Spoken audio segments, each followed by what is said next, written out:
Kogilu cross ನಿವಾಸಿಗಳಿಗೆ ನಾಳೆ good news ಸಿಗುತ್ತಾ? ಅಕ್ರಮ ಮನೆ ತೆರವು ಬಳಿಕ ಸರ್ಕಾರದಿಂದ ಫ್ಲಾಟ್ ಗಿಫ್ಟ್ ಅನ್ನು ಕೊಡಲಾಗುತ್ತಾ ಅನ್ನುವಂಥದ್ದು. ಕೋಗಿಲು ಕ್ರಾಸ್ ನಿವಾಸಿಗಳಿಗೆ ನಾಳೆ ಗುಡ್ ನ್ಯೂಸ್. ಅಕ್ರಮ ಮನೆ ತೆರವು ಬಳಿಕ ಸರ್ಕಾರದಿಂದ ಫ್ಲಾಟ್ ಗಿಫ್ಟ್. ಸರ್ಕಾರಿ ಜಾಗ ನುಂಗಿದವರಿಗೆ ಮನೆ ನೀಡಲು ತಯಾರಿ. ಸಂತ್ರಸ್ತರ ದಾಖಲೆಗಳು ಅಸಲಿನಾ ನಕಲಿನಾ? ಕೋಗಿಲು ಕ್ರಾಸ್ ನಿವಾಸಿಗಳ ಡಾಕ್ಯುಮೆಂಟ್ ಪರಿಶೀಲನೆ. ಕಟ್ಟುನಿಟ್ಟಿನ ರೂಲ್ಸ್ ಪಾಲಿಸಿದ್ರೆ 20 ಜನರಿಗೂ ಸಿಗಲ್ಲ ಮನೆ.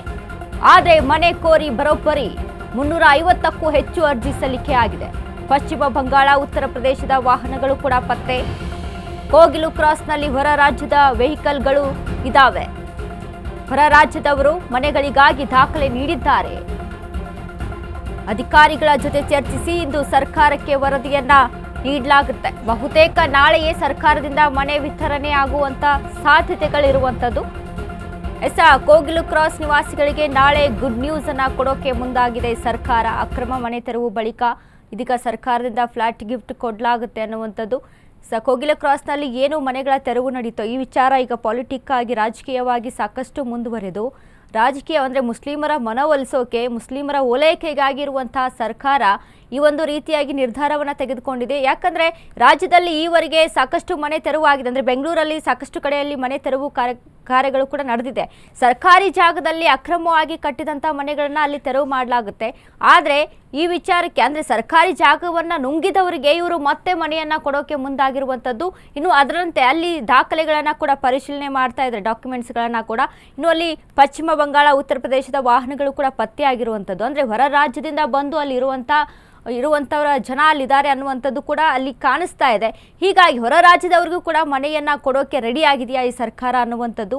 ಯಾಕಂದರೆ ಕೇರಳ ಏನು ಪಾಲಿಟಿಕ್ಸ್, ಇಲ್ಲಿ ಕೇರಳ CM ಒಂದು ಟ್ವೀಟನ್ನು ಮಾಡಿದ ಬಳಿಕ ಇಲ್ಲಿ ಪಾಲಿಟಿಕ್ಸ್ ಅದು ಮುಂದುವರೆದು ಅಲ್ಲಿ ಹೈಕಮಾಂಡ್ವರೆಗೂ ಕೂಡ ಈ ವಿಷಯ ಚರ್ಚೆ ಆಗುತ್ತೆ. ಇದು ಇನ್ನು ಕೇರಳ ಒಂದು ಎಲೆಕ್ಷನಲ್ಲಿ ಹೊಡೆತಾ ಬೀಳ್ಬೋದು ಅನ್ನುವಂಥ ಕಾರಣಕ್ಕೆ ಈ ಒಂದು ಕಾಂಗ್ರೆಸ್ ಸರ್ಕಾರ ಈ ರೀತಿಯಾದಂಥ ನಿರ್ಧಾರಕ್ಕೆ ಮುಂದಾಗಿರುವಂಥದ್ದು.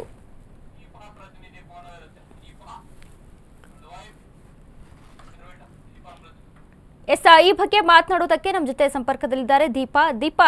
ಈಗ ನೋಡ್ತಾ ಇದ್ದೀವಿ ನಾವು ಏನು ಕೋಗಿಲು ಕ್ರಾಸ್ ನಿವಾಸಿಗಳಿಗೆ ನಾಳೆ ಸರ್ಕಾರ ಗುಡ್ ನ್ಯೂಸ್ ಅನ್ನ ಕೊಡುತ್ತಾ ಅನ್ನುವಂಥ ಪ್ರಶ್ನೆ ಇನ್ನೊಂದು ಕಡೆ ಆದರೆ ಅಲ್ಲಿ ನಿರ್ಮಾಣ ಆಗಿರುವಂಥದ್ದು ಅಕ್ರಮ ಮನೆಗಳು. ಸೊ ಇದ್ರ ಬಗ್ಗೆ ಎಲ್ಲ ಯಾವ ರೀತಿಯಾಗಿ ಸರ್ಕಾರ ಡಿಸಿಷನ್ ತೆಗೆದುಕೊಳ್ಬೋದು, ಹೇಗೆ ಅಂತ? ವನಿತಾ, ನಾಳೆ ಬಹುತೇಕವಾಗಿ ಅವರಿಗೆ ಮನೆ ಸಿಗುವಂತಹ ಸಾಧ್ಯತೆಗಳಿದೆ. ಯಾಕಂದ್ರೆ ದಾಖಲೆ ಸಂಗ್ರಹದ ಬಳಿಕ ಹೊಸ ವರ್ಷಕ್ಕೆ ನಾವು ಇದನ್ನ ಕೊಡ್ತೇವೆ ಅನ್ನುವಂತಹ ಮಾತನ್ನ ಖುದ್ದು CM ಸಿದ್ದರಾಮಯ್ಯ ಸುದ್ದಿಗೋಷ್ಠಿಯ ಬಳಿಕ ಹೇಳಿದ್ದಂಥದ್ದು, ಅಂದ್ರೆ ಸುದ್ದಿಗೋಷ್ಠಿ ನಡೆಸಿ ಹೇಳಿದ್ದಂತಹದ್ದು. ಹಾಗಾಗಿ ನಾಳೆ 3-4 ದಿನದಲ್ಲಿ ಡಾಕ್ಯುಮೆಂಟ್ ವೆರಿಫಿಕೇಶನ್ ಮುಗಿಯುತ್ತೆ. ವೆರಿಫಿಕೇಶನ್ ಮುಗಿದ ಬಳಿಕ ಯಾರ್ಯಾರು ಅರ್ಹರಿದ್ದಾರೆ ಅವ್ರಗಳಿಗೆ ಮನೆ ಸಿಗುತ್ತೆ ಅಂತ. ಬಹುತೇಕವಾಗಿ ಒಂದಿಷ್ಟು ಜನನ ಹೊರತುಪಡಿಸಿ ಎಲ್ರಿಗೂ ಕೂಡ ಮನೆ ಸಿಗುತ್ತೆ ಅನ್ನುವಂತಹದ್ದಿದೆ. ಆದ್ರೆ ಇಲ್ಲಿ ಬಂದಿರುವಂತಹ ಆರೋಪ ಅವ್ರು ಯಾರು ಕೂಡ ಇಲ್ಲಿನ ನಿವಾಸಿಗಳಲ್ಲ, ಬೇರೆಡೆಯಿಂದ ಬಂದು ಇಲ್ಲಿ ನೆಲೆಸಿರುವಂತಹದ್ದು. ಅದರಲ್ಲೂ ಬಾಂಗ್ಲಾ ಸೇರಿದಂತೆ ಅನೇಕ ಕಡೆಗಳಿಂದ ಬಂದಿದ್ದಾರೆ ಅನ್ನುವಂತಹ ಗಂಭೀರ ಆರೋಪವನ್ನ ಬಿಜೆಪಿ ಮಾಡಿತ್ತು.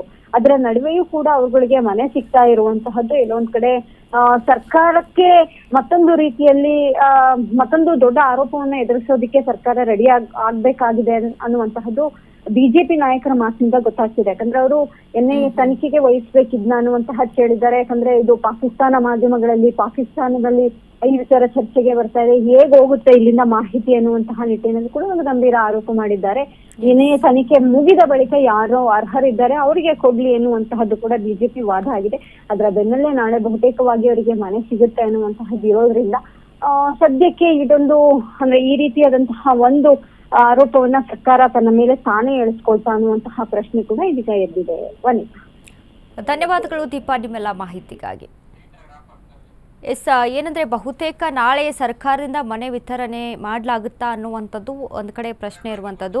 ಯಾಕಂದ್ರೆ ಈಗಾಗಲೇ ಏನು ಕೋಗಿಲು ಕ್ರಾಸ್ ನಿವಾಸಿಗಳಿಗೆ ನಾಳೆ ಒಂದು ರೀತಿಯಾಗಿ ಸರ್ಕಾರ ಗುಡ್ ನ್ಯೂಸನ್ನು ಕೊಡೋಕೆ ಮುಂದಾಗಿದೆ ಅನ್ನುವಂಥದ್ದು ಇಲ್ಲಿ ತಿಳಿದು ಬರ್ತಾ ಇದೆ. ಆದರೆ ಇಲ್ಲಿ ಯಾರು ಕೂಡ ಇವರು ಕರ್ನಾಟಕ ರಾಜ್ಯದವರು ಅಲ್ಲಿ ಇಲ್ಲ, ಬಹುತೇಕರು ಬೇರೆ ರಾಜ್ಯಗಳಿಂದ ಬಂದು ಅಲ್ಲಿ ವಾಸವಾಗಿದ್ದಾರೆ ಅನ್ನುವಂಥ ಮಾಹಿತಿ ಕೂಡ ಇದೆ. ಅಂದರೆ ಅದರ ಕುರಿತಾಗಿ ದಾಖಲೆಗಳ ಪರಿಶೀಲನೆ ಕೂಡ ನಡೀತಾ ಇದೆ. ಸೊ ಇದರಂತೆಯೇ ಇನ್ನು ಅಲ್ಲಿ